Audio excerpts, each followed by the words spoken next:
Buonasera da Giuliana Bortolozzo per le notizie. Crisi. L'agenzia internazionale Standard & Poor's ha confermato oggi la tripla B e la -2 a breve il rating dell'Italia. L'outlook viene confermato negativo. Secondo la valutazione dell'agenzia, le prospettive di crescita economica resteranno deboli in termini reali e nominali. La prospettiva di una modesta crescita in Italia riflette i tentativi da parte degli ultimi 3 governi non eletti dal popolo di riformare il mercato del lavoro e la produzione, che noi consideriamo meno flessibili rispetto a quelli dei partner commerciali più importanti d'Italia. Inoltre le valutazioni sull'Italia sono anche vincolate dall'elevato peso del debito delle amministrazioni pubbliche, conclude l'agenzia Standard & Poor's nella nota.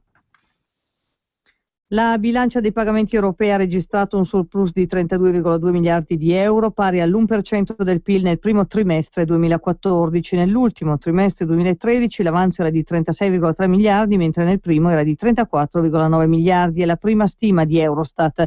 Rispetto ai 3 mesi precedenti il surplus è sceso per i beni, più 3,3 miliardi contro i più 7,3 e i profitti, mentre è cresciuto per i servizi, più 48,5 miliardi contro i più 44,4, e invece è leggermente aumentato il deficit dei trasferimenti correnti, meno 20,5 miliardi contro meno 19,7. Il Consiglio di amministrazione di Alitalia ha espresso apprezzamento per la proposta di Etihad. Oggi ha delegato i vertici della compagnia a proseguire le trattative finalizzate alla stesura di un accordo definitivo con la compagnia emiratina. È questo il mandato conferito oggi dal board della compagnia al presidente Roberto Colaninno e all'amministratore delegato Gabriele Del Torchio nel corso della riunione, durata circa 5 ore. Passiamo alla cronaca italiana con i 3.000 immigrati clandestini soccorsi nelle ultime 24 ore via mare dalle navi della Marina Militare Italiana nell'ambito dell'operazione Mare Nostrum. La quota dei clandestini sbarcati nel 2014 in Italia da gennaio ad oggi è salita a 47.000. 10 volte maggiore rispetto al 2013, quando nello stesso periodo erano arrivati solo 4.800 clandestini. In pratica è stato già superato il totale degli arrivi 2013, 43.000, e si insegue il record del 2011, quando sbarcarono in Italia 63.000 clandestini. Intanto nelle strutture d'accoglienza sul territorio nazionale, informa la nota, ci sono 32.000 ospiti.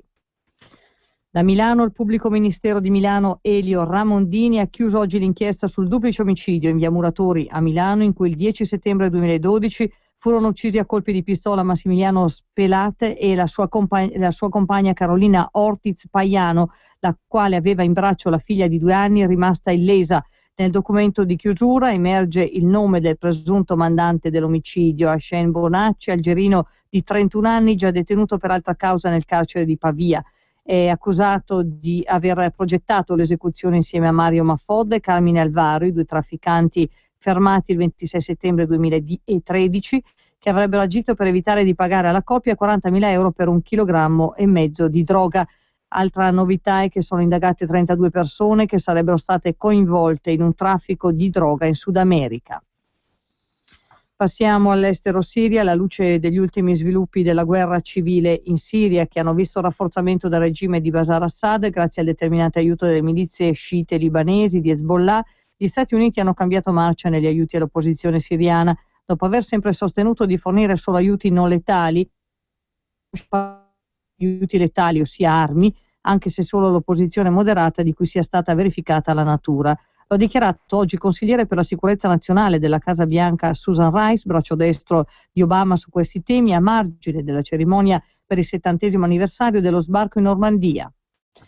2 operai delle ferrovie ucraine sono rimasti uccisi oggi in un attacco delle truppe di Kiev a colpi di mortaio a Krasny Leman. Lo sostengono i separatisti filorussi della regione di Donetsk, ripresi dall'agenzia ufficiale russa Tartas, precisando che i 2 erano stati mandati da Kramatorsk a Krasny Leman per riparare un tratto di strada ferrata danneggiato in un precedente bombardamento aereo. Ed è tutto per questa edizione, grazie per l'ascolto, a risentirci.